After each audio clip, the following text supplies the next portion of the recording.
InsyaAllah. Sejuk malam ni tuan. Baik, kita mulakan kuliah malam ni dengan sama-sama membaca Ummul Kitab ila hadratin Nabi Muhammad Mustafa Rasulullah sallallahu alaihi wasallam wa ala al-kiram wa ashabil izam. Insyaallah Al-Fatihah. A'udzubillahi minasyaitonir rajim. Bismillahirrahmanirrahim. Alhamdulillahi rabbil alamin. Ar-Rahmanir Rahim. Maliki yaumiddin. Iyyaka na'budu wa iyyaka nasta'in. Ihdinas siratal mustaqim. Siratal ladzina an'amta 'alaihim ghairil maghdubi 'alaihim waladdallin. Amin. Assalamualaikum. Assalamualaikum warahmatullahi taala wabarakatuh. Alhamdulillahillazi arsala rasulahu bil huda wa dinil haqq liyuzhiruhu 'ala ad-din kullihi wa kafa billahi shahida. Asyhadu an la ilaha illallah wahdahu la syarikalah wa asyhadu anna Muhammadan 'abduhu wa rasuluh.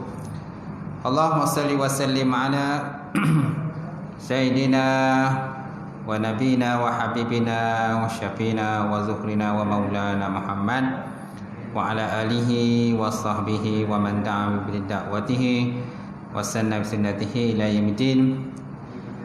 Rabbi ishrah li sadri wa yassir li amri wa hlul 'uqdatam min lisani yafqahu qawli.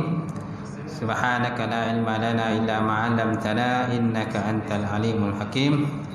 Wala haula wala quwwata illa billahil alim azim.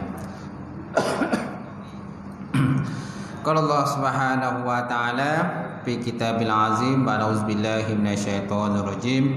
Bismillahirrahmanirrahim. Ya ayyuhallazina amanu taqullaha wartanzur nafsun ma qaddamat lighad wattaqullaha innallaha khabirum bima ta'malun. Shadaqallahul azim. Maksudnya, wahai orang beriman, bertakwalah kamu kepada Allah Subhanahu wa taala dan perhatikanlah apa-apa yang kamu persiapkan untuk hari esok, iaitu hari akhirat. Dan bertakwalah kamu kepada Allah Subhanahu wa taala, sesungguhnya Allah taala itu Maha meliputi terhadap apa-apa yang kamu kerjakan. Waqala Nabi sallallahu alaihi wa ala alihi wa sahbihi wa baraka wa sallam, kullu ummati yadkhulunal jannah illa man aba. Qalu faman ya'ba ya Rasulullah? Qala man ata'ani dakhala jannah wa man asani faqad aba. Nabi Muhammad SAW telah bersabda, setiap daripada umatku masuk ke dalam syurga kecuali orang-orang yang enggan. Lalu sahabat bertanya, siapakah orang yang enggan ya Rasulullah? Maka baginda Rasulullah SAW pun menjawab, barang siapa taat padaku maka dia masuk syurga, dan barang siapa yang ingkar kepada perintahku maka termasuk di dalam kumpulan orang-orang yang ingkar. Ada riwayat daripada Imam Bukhari dan Muslim. Nawaitu ta'alluma wa ta'lim wa tazakkura wa tazkir wa nafa wa intifa wa istifadata wal ifadata wa istifada wal hasa 'ala tamassuki bi kitabillahi wa sunnati rasuli wal hasa 'ala wa du'a ila al-huda wa dalalatu ala khairi ibtigha'a mardatillah wa qurbihi wa sawabihi subhanahu wa ta'ala. InsyaAllah.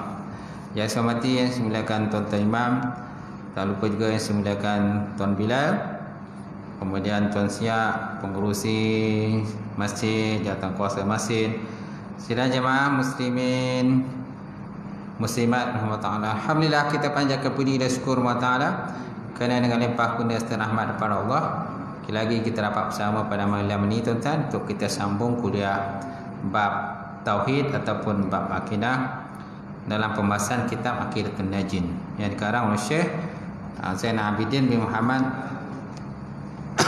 Al-Qahtani rahimahullah taala. InsyaAllah Syekh Zainal Abidin bin Muhammad Al-Qahtani, insyaAllah. Di muka surah apa tuan? Sampai muka surah apa? Mana orang Tak ada. Baik, insya-Allah kita masuk kalam. Kita ulang semula berkenaan dengan kalam hari itu. Baik. Qala musannifu ta'ala wa nafa'ana bi ulumi fi dari ami, telah berkata oleh ahli musannif ataupun pengarang kitab, dan telah memberi manfaat akan ilmunya insya-Allah dalam dua negara, dunia dan akhirat. Baik, kita masih lagi dalam perbincangan berkenaan dengan sifat kalam, perkata yang wajib bagi Allah Subhanahu wa taala. Baik, hari itu kita dah lihat tentang definisi kalam. Al-kalam allazi laisa biharfin wala sautin wa ta'allaqu bima ta'allaqu bihi ilmu minal muta'alliqat. Kalam ialah sesuatu yang tiada dengan huruf. Kalam ialah sesuatu yang tiada dengan huruf, wala sautin, dan tiada dengan suara.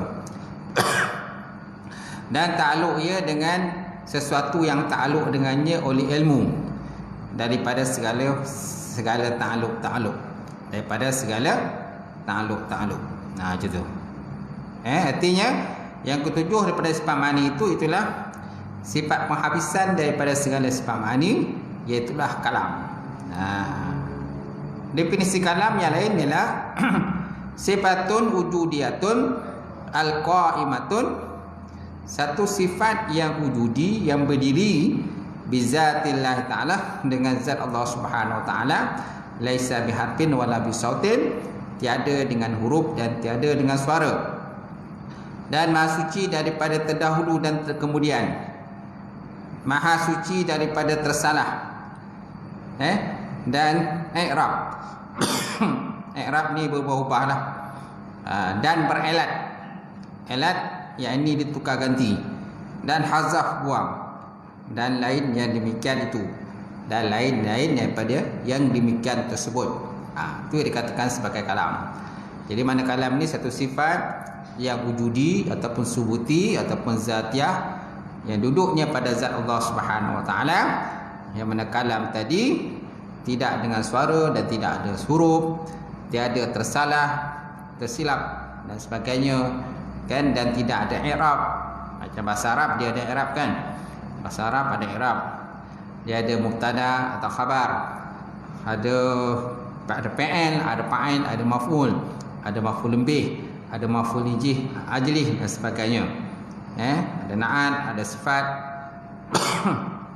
Jadi ada i'rab. Tapi kalam Allah Ta'ala ni sebenarnya tidak ada i'rab. Dan berelat, tiada berelat. Elat ni mana huruf sakit.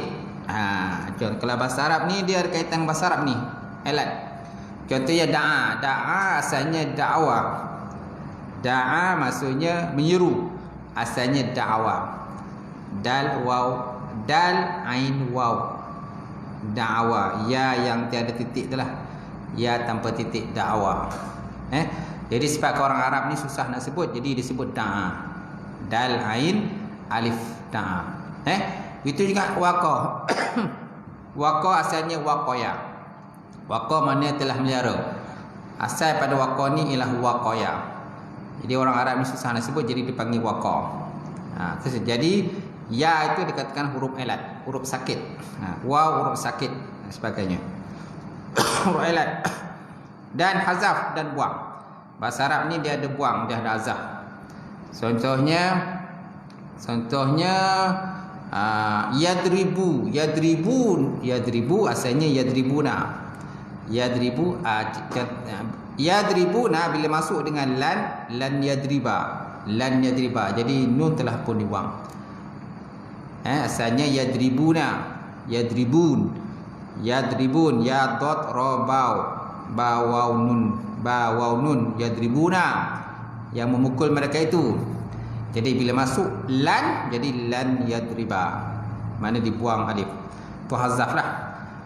Dan lainnya daripada sekalian demikian tadi. Jadi kalam Allah Ta'ala tu dia tidak ada begitu, tidak ada hazaf, tidak ada buang, tidak ada huruf elat, huruf sakit, dan tidak ada i'rab. I'rab ni bertukar-tukar lah, i'rab, atau tidak ada tasrif. Tidak ada tasrif. Macam yadrib, daraba, darabu, darabata, darabna, darabta, kan? Tidak ada begitu. Itu kalam Allah Ta'ala yang qadim. Kalam Allah Ta'ala yang qadim yang berdirinya dengan zat Allah Subhanahu Wa Ta'ala. Dan ta'aluk ia dengan barang yang ta'aluk dengan dia oleh ilmu, daripada segala yang wajib dan segala yang jaiz, yang harus, dan segala yang mustahil. Tetapi ta'aluk ia akan sebagai ta'aluk dilalah. Ta'aluk menunjuk tiada ia ta'aluk inkishaf. Jadi kalam juga ada ta'aluk. Ilmu pun ada ta'aluk. Ta'aluk maksudnya talabu sifat amru zaib bin azad, menuntut sifat satu pekerjaan lebih di atas zat Allah Ta'ala. Jadi sifat kalam ini, sifat kalam, sifat ilmu ialah satu sifat yang wajib wujudi yang berdirinya pada zat Allah Subhanahu Wa Ta'ala. Dia bukan saja berdiri pada zat Allah Ta'ala, tetapi dia ada peranan dia. Ada peranannya. Kalam ada peranannya, dan juga ilmu pun ada kalamannya, ada peranannya. Kalau ilmu itu ta'aluknya inkishaf, tersingkap ataupun terbuka. Sedangkan kalam ta'aluknya dilalah, mana menunjuk ataupun petunjuklah, menunjukkan pada kalam Allah Ta'ala yang qadim. Jadi bila kita membaca ayat Quran, ayat mana-mana ayat Quran yang terdapat dalam Quran, jadi kita membaca kalam Allah Ta'ala yang ditunjuk di atas diri Allah Ta'ala itu sendirilah. Tapi hakikat yang kita baca itu sebenarnya itu dikatakan sebagai kalamul lafzi. Yang kita baca itu kalamul lafzi. Yang kita lantunkan, yang kita lagu-lagukan, taranumkan, itu namanya kalamul lafzi. Kalamul lafzi itu ditunjuk di atas kalamul nafsi, kalam yang berdirinya pada zat Allah Subhanahu Wa Ta'ala. Kalamul lafzi yang kita baca ini sifatnya adalah hadis. Sifat kalamul lafzi yang kita baca sifatnya hadis. Sedangkan kalamun nafsi yang ada pada Allah Ta'ala itu sifatnya qadim. Qadim maknanya sedia, kekal lah selama-lamanya. Baik,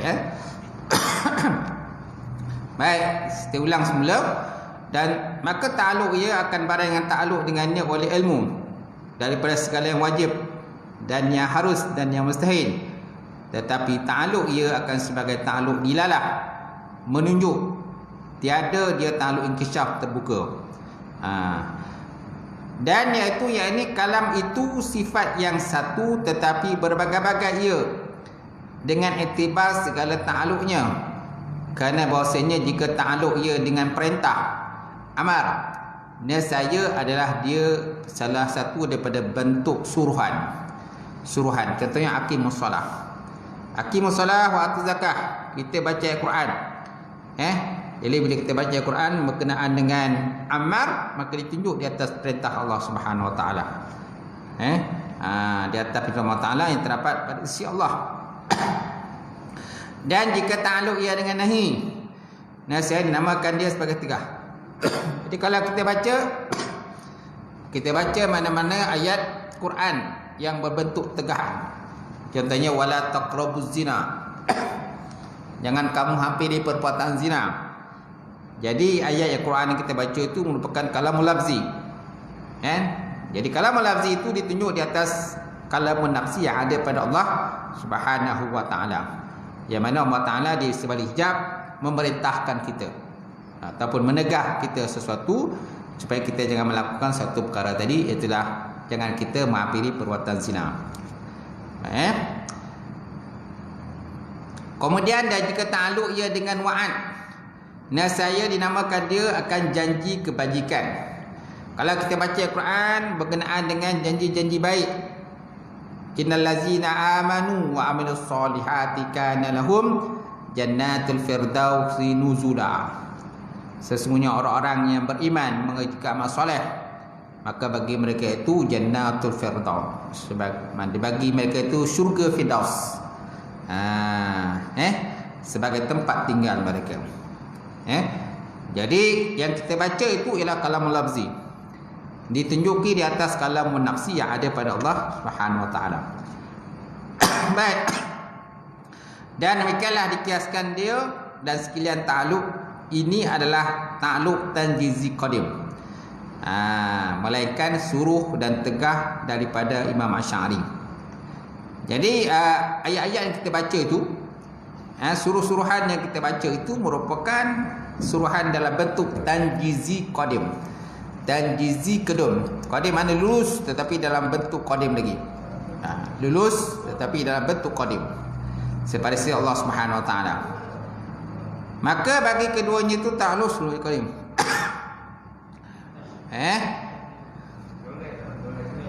Dan demikianlah dikiaskan dan sekalian ta'aluk itu tanjizi qadim, melainkan suruh dan tegah. Jadi maknanya wa'ad ini, wa'id, khabar-khabar dan cerita-cerita dan sebagainya, ini merupakan ta'aluk tanjizi qadim. Sedangkan suruhan dan tegahan namanya ta'aluk sulul qadim. Keduanya dahulu daripada wujud segala mukallaf. Dan tanjizi hadis kita boleh letak juga ta'aluk tanjizi hadis kemudian daripada wujud mereka. Jadi bila makhluk tu dah wujud dalam dunia ini, jadi makhluk tu sebelum wujud dalam dunia, maka kita kan sebagai ta'aluk qadim, sulul qadim. Bila manusia telah wujud di dunia, maka namanya tanjizi hadis. Dan seperti barang yang itlaqkan kalam itu atas sifat yang qadim, qadimah yang qadim, yang berdiri dengan zat Allah Subhanahu wa taala. Ditlakkan dia atas beberapa lafaz yang kita baca akan dia. Dan setengah daripadanya kata Siti Aisyah radhiyallahu taala anha. Apa kata Aisyah? Dia kata bermula barang antara dua kulit mazhab ini kalam Allah. Kata Sayyidina Aisyah, dia kata bermula barang antara dua kulit mazhab. Dua kulit Quran lah. Quran kan dia ada kulit depan, kulit belakang. Jadi kata Sayyidina Aisyah, bermula barang antara dua kulit mazhab itu ialah kalam Allah. Artinya makhluk bagi Allah. Tiada ia daripada karangan makhluk. Mana walaupun kita sebut di kalam Allah, tetapi tetap pada sifat Allah sebagai makhluk. Walaupun kita kata kita selalu bersebut kalam Allah, kita sebut selalu kalam Allah. Bila kita sebut kalam Allah, tu kalam Allah yang mana? Adakah yang kita baca itu ataupun yang pada sisi Allah? Kalau yang pada sisi Allah, kan itu sifatnya qadim. Sedangkan apa kita baca, sifatnya adalah hadis. Sifatnya hadis itu sebabnya Allah Taala kata apa yang kita baca itu dikatakan sebagai sifatnya makhluk ataupun benda baru. Bermula kata Aisyah, bermula barang antara dua kulit mazhab ini kalam Allah, artinya makhluk bagi Allah. Tiada ia daripada kalangan makhluk. Dan hanya saja dinas oleh musannaf pengarang dan oleh yang lainnya atas bahawa huruf Quran itu menunjukkan atas kalam Allah yang azali, yang berdiri ia dengan zat Allah Ta'ala. Maka dikatakan Quran itu kalam Allah. Kenapa Quran itu dikatakan kalam Allah? Sebab ia menunjukkan atas kalam yang berdiri pada zat Allah Subhanahu Wa Ta'ala. Jadi menjadi kelaziman kita bila kita sebut Quran itu ialah kalam Allah. Tak? Tak? Biasa kita sebut bila sebut Quran kalam Allah. Jadi apakah masuk dengan kalam Allah itu? Adakah kita baca itu kalam Allah yang azali itu? Tidak. Kalam Allah yang azali itu yang ada pada sisi Allah. Apa yang kita baca itu tetap benda baharulah, benda hadis. Tetap benda baharu, tetap benda hadis.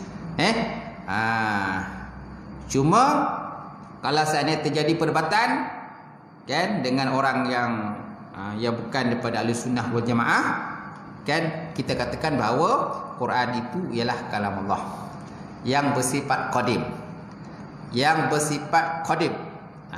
Kita tak kata Quran yang kita baca itu bersifat hadis, tidak. Sebab apa? Kalau seandainya kita kata Quran yang kita baca itu adalah bersifat hadis, jadi sudah tentu tergambar bahawa kalam Allah itu adalah hadis. Kalam Allah Ta'ala itu hadis. Imam Ibn Hanbal dipenjara, dipukul, diseksa. Kenapa tuan-tuan? Kerana mempertahankan pendapatnya yang menyatakan bahawa kalam Quran itu ialah Quran itu adalah qadim. Quran itu qadim. Jadi dia di antara para ulama atau ulama yang ada yang ulama yang dibunuh, ada ulama yang disesa, dipukul, dipenjara dan sebagainya kerana mempertahankan bahawa Quran itu adalah sifatnya qadim. Bukan makhluk. Sebab apa? Kenapa kita katakan Quran itu adalah sifatnya qadim? Kerana apabila kita katakan Quran itu hadis, sudah tentu tergambar dalam kepala kita bahawa kalam Allah itu adalah sifatnya hadis. Kalam Allah Ta'ala itu hadis. Sedangkan kalam Allah yang sebenarnya adalah sifatnya qadim. Walaupun dari segi zahiriatnya kan, apa yang kita baca itu adalah sifatnya hadis. Dari segi zahiriatnya adalah hadis. Baik, kita lihat semula. Dan telah mufakatlah ahli salaf akan haram menyatakan Quran itu makhluk. Nampak? Haram kita katakan Quran itu makhluk, walaupun hakikatnya Quran itu adalah benda yang hadis. Benda makhluk, hakikatnya memang makhluk, memang hadis. Tetapi daripada sudut adab kita, tak boleh kita katakan Quran itu adalah hadis. Kita tetap menyatakan Quran itu adalah qadim juga. Itu yang Imam Ahmad dipukul tu kerana mempertahankan pendapat dia. Kemudian, dan telah mufakatlah ahli salaf akan haram menyatakan Quran itu makhluk, dan dikenaki dengan dia lafaznya yang diturunkan atas Nabi Muhammad sallallahu alaihi wasallam, melainkan pada tempat mengajar supaya jangan memberi waham akan baharu sifat yang berdiri dengan zat itu, dengan zat Allah Ta'ala. Jadi kita tak boleh menyatakan Quran itu adalah makhluk ataupun hadis kecuali ketika dalam bab pengajian ilmu saja. Dalam bab ilmu boleh, tapi bila kita keluar saja daripada tempat pengajian ilmu, kita tidak boleh menyatakan Quran itu adalah makhluk ataupun hadis. Kita tetap menyatakan Quran itu adalah benda qadim. Walaupun hakikat sebenarnya Quran itu adalah makhluk, hadis. Kan tadi sebut dah. Bila sebut kalam Allah, apa dikatakan kalam? Kalam Allah Ta'ala itu ialah sifat yang wujudi, yang berdiri pada zat Allah Ta'ala. Laisa biharfin wala bisautin. Tiada huruf dan tiada suara. Tak ada huruf, tak ada suara. Apa yang kita baca ni apa? Ada huruf, ada suara. Kan? Itu yang orang kadang tak faham. Dia keliru dan tak faham. Baik. Dan telah mufakatlah ulama salaf, ahli salaf akan haram menyatakan Quran itu makhluk, dan dikenaki dengannya lafaznya yang diturunkan atas Nabi Muhammad SAW, melainkan pada tempat mengajar supaya jangan memberi waham akan baharu sifat yang berdiri dengan zat itu, dengan zat Allah Ta'ala. Dan jadi fasik orang yang berkata dengan makhluk Quran. Nampak? Siapa menyatakan Quran itu yang kita baca itu adalah sifatnya makhluk, sifatnya hadis, maka orang itu dihukum fasik. Hukum fasik. Tiada jadi kafir. Dia tak jadi kafir. Dia tak jatuh kafir, cuma fasik saja. Dan yang jadi kafir itu orang yang berkata dengan makhluk kalam Allah yang berdiri dengan zat Allah Taala. Jadi kafir kalau kita menyatakan kalam yang sifat kalam yang berdiri pada zat Allah itu adalah sifatnya makhluk ataupun sifatnya baharu. Itu baru jatuh kafir lah. Kita jatuh kafir. Tapi kalau hanya sekadar kita katakan apa yang kita baca tu, apa yang kita lagukan, yang kita taranumkan dan sebagainya, kita menyatakan bahawa itu adalah makhluk, makhluk, jadi dia tidak jadi kafir, tetapi hanya dihukum fasik sahajalah. Macam tu. Maka misalnya itu, yakni misal yang hendak dimudahkan faham padahal Allah Ta'ala itu Maha Suci, iaitulah misalnya seperti engkau sebut akan seorang lelaki dengan lidah engkau. Seperti kita sebut seorang lelaki dengan lidah kita, contohnya Ahmad. Kita panggil seorang lelaki namanya Ahmad. Woi Ahmad. Jadi kita bila sebut nama seorang lelaki itu, maka sebutnya seorang lelaki itu, yakni lafaz yang kau sebutkan dengan laki-laki itu masuk dia pada lidahmu. Dan zat lelaki itu yang kena sebut itu tiada masuk dia pada lidahmu. Jadi yang kita masuk, yang masuk ke lidah tu ialah sebutan nama Ahmad saja yang masuk. Tapi batang tubuh Ahmad tu adakah masuk kat lidah kita? Tidak. Jadi batang tubuh Ahmad tu tak masuk. Yang masuk ialah apa yang kita sebut saja. Tengok balik. Seperti engkau sebutkan akan seorang lelaki dengan lidah engkau, maka sebutnya seorang lelaki itu, yakni lafaz yang kau menyebutkan lelaki itu masuk ia pada lidahmu, dan zat lelaki yang kena sebut itu tiada masuk ia pada lidahmu. Maka inilah makna kata yang dibaca kalam Allah pada lidahmu. Kalam Allah pada lidahmu. Nampak tak? Itulah ibaratnya lah. Ibarat tamsilah, contohnya lah bila kita baca Quran. Bila kita baca Quran. Jadi bila kita baca Quran itu, yang kita baca itu Quran lah. Itu diibaratkan seperti kita menyebut nama Ahmad tadi lah. Diibaratkan kita menyebut nama Ahmad itu, jadi nama Ahmad tu melekat kat lidah kita, tapi zat Ahmad tu tak lekat. Jadi mana ayat Quran yang kita baca itu ayat Quran saja, tetapi bukan pada kalam Allah Ta'ala yang berdiri pada zat Allah Subhanahu Wa Ta'ala. Sebab yang berdiri pada zat Allah Ta'ala itu dianya tidak bercerai tanggal dengan Allah. Kalam Allah dia tak bercerai tanggal daripada dia. Kalau kalam Allah itu, kalam itu, sifat kalam itu bercerai tanggal dengan Allah, jadi mana tunjukkan kelemahan pada sifat Allah. Macam tu. Baik, kita lihat contoh lagi. Dan demikian lagi apabila menyuruh akan kamu oleh seorang lelaki atau menegah ia akan kamu akan sesuatu, maka adalah engkau ingatkan pada hatimu akan suruhnya dan tegahnya jua tiada masuk lelaki itu di dalam hatimu. Inilah makna kata yang dihafaz dalam hati. Inilah makna kata-kata ayat Quran yang kita hafal. Hafal dalam hati kita. Hafal dalam minda kita. Jadi apabila kita menegah seseorang, kata kita menyuruh seseorang dengan hati kita. Jadi adakah seseorang itu masuk dalam hati kita? Zat batang tubuh dia ada tak masuk dalam hati kita? Tak masuk. Tak masuk zat batang tubuh dia pada kita. Yang masuk apa? Yang masuk itu ialah hanya sekadar perintah, suruhan, arahan ataupun tegahan ataupun larangan. Ulang semula. Dan demikian lagi apabila menyuruh akan kamu akan seorang lelaki atau menegah ia akan kamu akan sesuatu, maka adalah engkau ingatkan pada hatimu akan suruhnya dan tegahnya juga. Tiada masuk lelaki itu dalam hatimu. Nampak tak?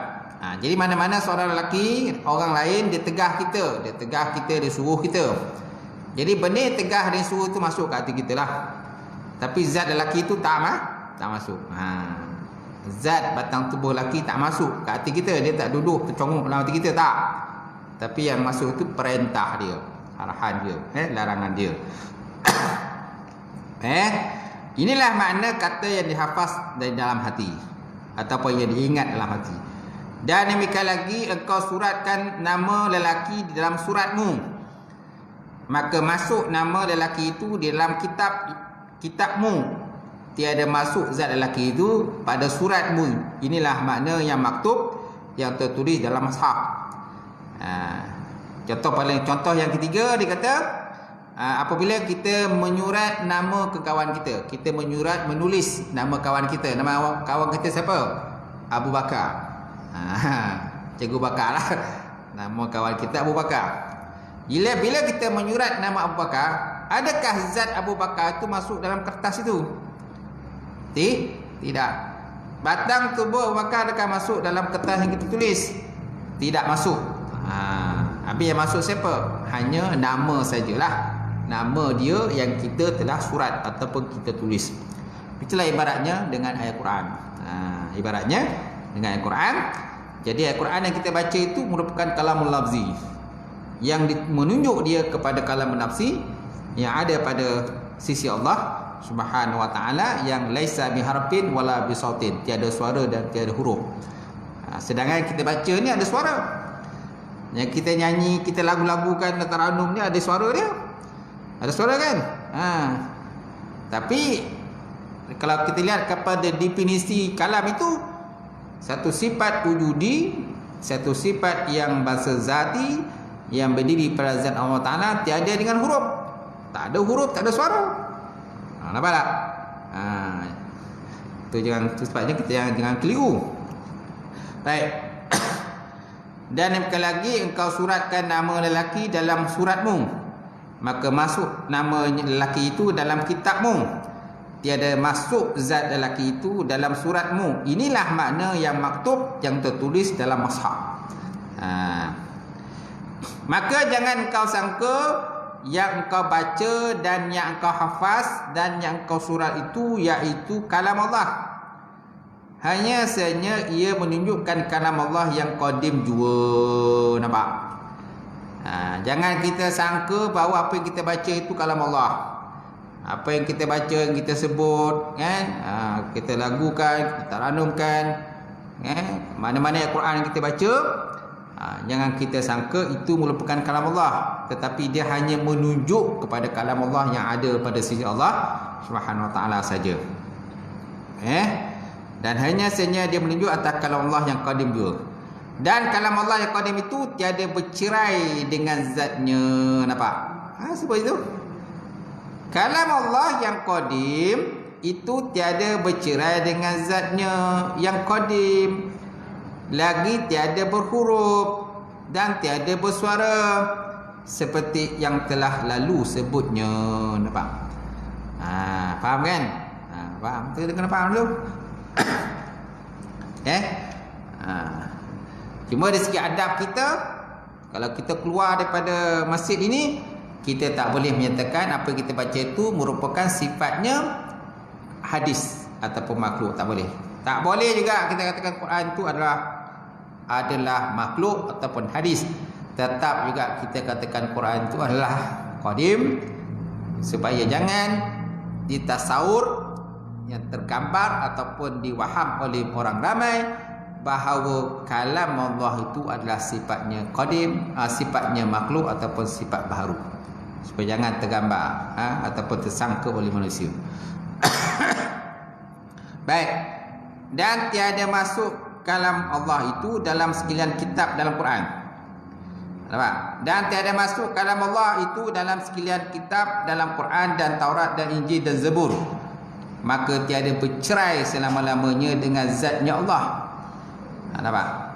Jadi kalam Allah yang sebenarnya itu hakiki itu sebenarnya si kalam itu tidak bercerai tanggal dengan Allah. Tak bercerai tanggal. Tapi kaul yang tahqiq, kaul yang kuat, bahawa Quran dan umpamanya seperti Taurat menunjuk ia atas barang yang menunjuk atasnya oleh sifat yang qadimah. Umpamanya, apabila engkau dengar firman Allah Ta'ala, wala taqrabuz zina, wala taqrabuz zina. Apabila kita terdengar ayat Quran ataupun ada orang bacalah, wala taqrabuz zina innahu fahisatan wa sabila, jangan kamu hampiri perbuatan zina, kerana zina satu perbuatan kecil yang seburuk-buruk jalan. Artinya jangan kamu hampirkan zina, maka engkau faham daripadanya akan tegah daripada hampir zina. Dan jikalau dihilangkan daripada engkau akan hijab, nescaya engkau faham daripada sifat yang qadim itu akan ini makna. Akan ini makna. Kalau seandainya dibuka hijab itu antara kita dengan Allah, kita nampaklah, oh, sebenarnya umat kalam itu yang ada pada Allah. Wala taqrabu zina itu ialah kalam yang ada pada Allah SWT itu, yang tidak bercerai tanggal daripada Allah. Itu kalau dibuka hijab lah, kita nampak lah. Tapi hijab tidak dibuka. Maka madlulnya ialah kalamul lafzi. Maka madlul kalam lafzi itu iaitu madlul kalam nafsi. Artinya kalam yang berdiri zat Allah Ta'ala. Jadi mana yang ditunjuk oleh kalam lafzi itu? Jadi kalam lafzi yang kita baca wala taqrabu zina itu menunjukkan dia kepada kalam nafsi. Kalam diri yang ada pada Allah Ta'ala. Kalam yang berdiri pada zat Allah Ta'ala. Dah masuk Syah dah? Syah dah masuk? Belum? Faham ni? Okey. Kata ada kendurian. Baik. Kemudian, dan jika engkau kenaki nasihat yang kau kata ialah umpamanya, kerana berlainan keduanya dengan iktibar yang menunjuki. Bahkan segala lafaz yang kita baca dengan dia itu menunjukkan atas kalam Allah yang qadim dengan jalan dilalah iltizam ala urfi. Dengan jalan dilalah iltizam namanya. Yang urfi, yang bahasa huruf. Kerana tiap-tiap orang yang ada baginya kalamul lafzi lazim pada huruf bahawa ada baginya kalamul nafsi. Itu namanya dilalah iltizam yang bangsa urfi. Setiap apa yang kita baca itu, setiap apa yang kita sebut, yang kita lafazkan setiap hari, yang kita cakapkan setiap hari itu kan, itu namanya kalamul lafzi lah. Boleh kita katakan sebagai kalamul lafzi. Apa yang kita baca, kita sebut, kita bercakap setiap hari dengan kawan kita, jom pergi kedai minum teh tarik kan, itu namanya kalamul lafzi. Setiap kalamul lafzi itu menunjukkan kepada kalamul nafsi yang ada pada diri orang itu, dalam hati dia. Nampak tak? Jadi apa yang dia cakap tu sebenarnya lahir daripada hati dia jugalah. Tu kalau orang waras. Orang waras biasa macam itulah. Kalau orang tak waras, orang gila, dia tak tahu apa dia cakap, dia belasah cakap je. Jadi dia tak mencerminkan kepada apa yang terdapat dalam hati dia. Tapi kalau orang yang waras, apa yang dia cakap itu mencerminkan, menggambarkan apa yang terdapat dalam hati dia. Jadi dalam hati itu dia katakan namanya kalamun nafsi. Yang kita sebut, kita cakap dengan kawan kita itu diibaratkan sebagai kalamul lafzi. Macam tu. Ulang semula. Segala lafaz yang kita bacakan dia itu menunjukkan atas kalam Allah yang qadim dengan jalan dilalah iltizam. Istilahnya dilalah iltizam. Dilalah ni istilah terdapat dalam bab mantik, ibu mantik lah. Dilalah iltizam yang bahasa urfi. Kerana tiap-tiap orang yang ada baginya kalam lafzi lazim pada huruf bahawa ada baginya kalam nafsi. Bermula Tuhan kita Subhanahu Wa Taala itu ada baginya kalam lafzi dengan makna bahawasanya menjadikan dia akan dia pada lauh mahfuz, maka menunjukkan dia pada huruf atas bahawa bagi Allah Taala itu pun ada kalam nafsi. Jadi pada Allah Taala ada kalam nafsi. Yang kita baca tu Al-Quran kita baca pula itu namanya kalamun nafsi. Kalamun nafsi. Atau Allah Taala contohnya Allah Taala berfirman kepada baginda Rasulullah. Allah Taala berkalam dengan Nabi. Allah Taala bercerita dengan Allah Taala berkalam dengan para nabi dan para rasul kan. Bila Allah Taala berkalam dengan para nabi dan para rasul, jadi apa yang dikalam oleh Allah Taala itu kan, apa yang difirman Allah Taala tadi menunjukkan kepada kalamun nafsi yang ada pada sisi Allah Subhanahu Wa Taala. Dan hasillah bahawa kalamul lafzi itu dengan iktibar dilalah yang mutabaqah. Dilalah yang mutabaqah. Dilalah ni ada 3. Dia ada dilalah mutabaqah, dia ada dilalah tadamun, dia ada dilalah iltizam. Mana contoh dilalah mutabaqah? Contohnya kalau terdapat dalam kitab mantik, dia kata Contoh dialah mutabakah ialah seperti dilalah insan di atas himpunan haiwan natiq. Dilalatul nafs insan ala majmu' haiwanun natiq. Dilalah insan kan di atas himpunan haiwan yang boleh berkata-kata, haiwan natiq. Jadi bila kita sebut insan saja, bila sebut insan saja lalu tergambar dalam pemikiran kita, iaitulah himpunan haiwan natiq, haiwan yang boleh berkata-kata. Kemudian dilalah tadamun pula, dilalahnya insan di atas haiwan ataupun natiq. Kalau dilalah tadamun lah, dia separuh-separuh. Dia separuh-separuh daripada makna tadi. Bila sebut insan saja kan boleh dipaham pada kita sama ada dianya haiwan ataupun dia natiq yang boleh berkata-kata lah. Kemudian dilalah tadamun ialah seperti didalahnya insan di atas boleh menerima ilmu. Boleh menerima ilmu dan juga boleh mengarang buku ataupun mengarang kitab. Mengarang buku ataupun mengarang kitab, itu dikatakan dilalah iltizam. Bab dilalah ni disebut dalam pembahagian mantik lah. Boleh tuan-tuan? Boleh. Sekadar itulah pembicaraan kita. InsyaAllah kita akan datang sambung dan hasilnya bahawa kalam lafzi itu dengan tiba dilalah mutabakah. Wallahu a'lam bissawab wa ilaihi marji'u wal ma'ab. Ada pertanyaan? Ada soalan? Tadi.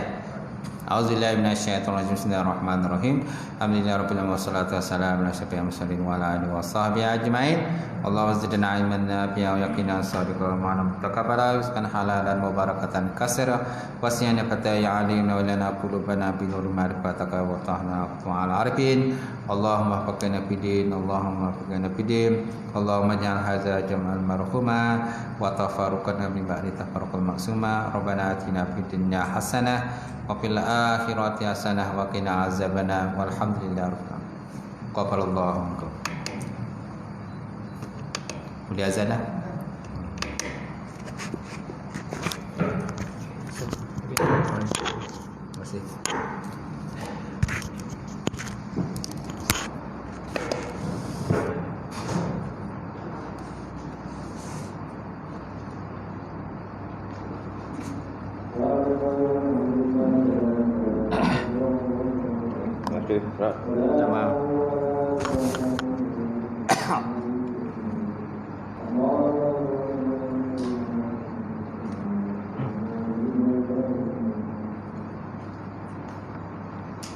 Allah